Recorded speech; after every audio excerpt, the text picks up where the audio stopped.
Orasyon para sa pananggalan sa bala at patalim. O Diyos na makapangyarihan sa lahat, Ikaw ang aking tanggulan at kalasag. Sa ngalan ng Ama at ng Anak at ng Espiritu Santo, tabunan mo ako ng iyong banal na kapangyarihan.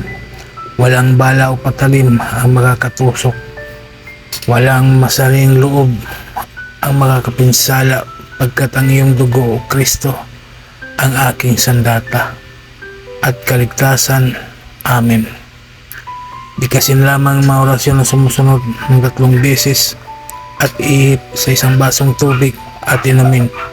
Di kaya ihip mo sa iyong dibdib. Sator Aripo Tinito Pirarotas. Cross Stellium Spirito. Cross Stellium Spirito. Cross Stellium Spirito. Amen. Gawin ito araw-araw hanggang sa magkaroon ka ng panangga kontra bala at patalim. Maraming salamat sa mga tao na naniniwala at tumangkilik sa mga binahagi kong kaalaman.